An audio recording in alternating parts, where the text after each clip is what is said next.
పని చేస్తాం, కలిసి పోటీ చేస్తాం, జగన్ను దించేస్తామని 1,00,000 మాటలు చెప్పి చివరకు సొంత కులం వాళ్ళతోనే చీ కొట్టించుకున్నాడు జనసేన అధినేత పవన్ కళ్యాణ్.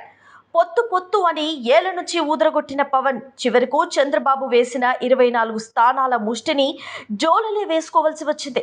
ఎక్కడ పబ్లిక్ మీటింగ్ పెట్టినా సీఎం సీఎం అని అరిచి గోల చేసే ఫ్యాన్స్ చివరికి మాకు పవన్ కళ్యాణ్కు ఏ సంబంధము లేదు అంటూ సోషల్ మీడియాలో స్టేట్మెంట్ ఇచ్చేదాకా వచ్చింది పరిస్థితి. ఒకే ఒక టికెట్ ఇవ్వనందుకు కాపు కులం మొత్తం ఇప్పుడు పవన్ కళ్యాణ్కు ఎదురు తిరిగింది. జనసేన ఫ్లెక్సీలు చింపేయటం, గోడలకు ఉన్న పోస్టర్లను పీకేయటం, చివరకు వాహనాలకు అతికించుకున్న స్టిక్కర్లను ఊడబీకి అవతల పాడేసేదాకా వెళ్లిపోయారు పవన్ అభిమానులు. ఇక ఎప్పటి నుంచో జనసేన జెండా మోస్తున్న కార్యకర్తలు పాపం తీవ్ర నిరాశలో మునిగిపోయారు.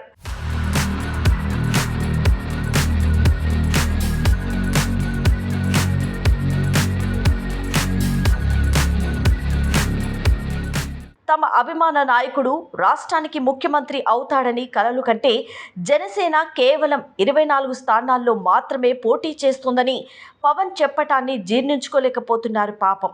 చంద్రబాబు కేవలం తన స్వార్థం కోసం మాత్రమే రాజకీయం చేస్తాడని ఎంతమంది ఎన్నిసార్లు చెప్పినా పవన్ బుర్రకు ఎక్కలేదు. ఇప్పుడు కేవలం 24 స్థానాలు కేటాయించి మొత్తం జనసేన ఓటు బ్యాంకును వాడుకోవాలని స్కెచ్ వేయడంతో బాబు అసలు రంగు బయటపడింది. ఇప్పటికీ పవన్ కళ్యాణ్కు మాత్రం విషయం అర్థం కావటం లేదు.